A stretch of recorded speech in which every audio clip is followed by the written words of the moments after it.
Right now, as you read these words, invisible forces are waging war for control of your mind, and they're winning. Picture your attention as a fortress. For thousands of years, you were the sole guardian of its gates. But something changed in the last 2 decades. Corporate armies discovered that if they could breach those gates, they could harvest the most valuable resource in human history: your focused awareness. Here's the terrifying truth they don't want you to understand.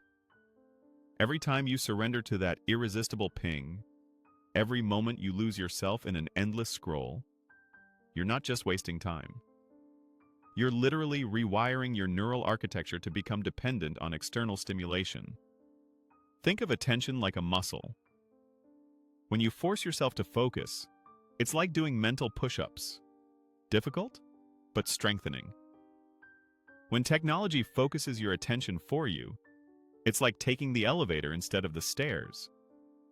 Your attentional muscles begin to atrophy. The result?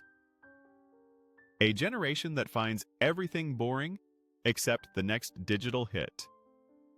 A society where anxiety spirals out of control because minds can no longer rein in destructive thoughts. Depression deepens because the moment painful emotions arise, we reach for our phones instead of processing them. But here's where the plot thickens. This isn't accidental. Your attention has become a commodity more valuable than oil or gold. Social media platforms don't sell products. They sell you. Your eyes, your focus, your precious mental energy gets auctioned off to the highest bidder every millisecond of every day. The business model is brutally simple. Keep you engaged at any cost. Happy, sad, angry, outraged, doesn't matter.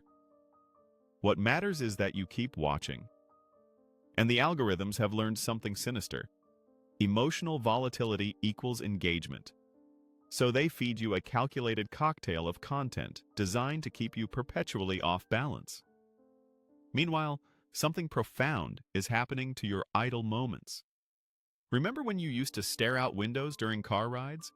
When you'd lie in bed before sleep without immediately grabbing your phone?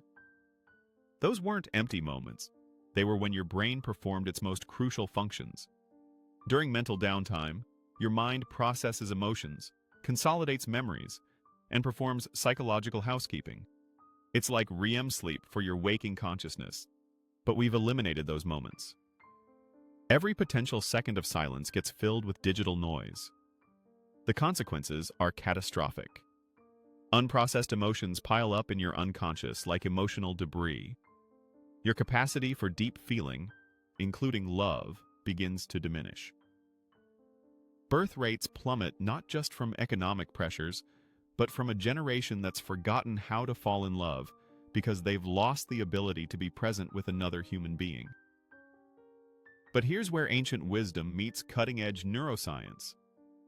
Buried in forgotten traditions lies a practice so powerful that neuroscientists are still trying to understand how it works. It's called tritaka, a form of focused gazing that doesn't just restore attention, it awakens dormant capabilities. When you stare at a candle flame without blinking for several minutes, then close your eyes, you'll witness something impossible. Colors that don't exist in the visible spectrum will dance behind your eyelids. Not hallucinations, actual neurological phenomena that reveal the untapped potential of your visual cortex. This practice does something remarkable. It trains the exact neural pathways that technology has weakened. Like a leash for your wandering mind, it forces your attention back to a single point again and again.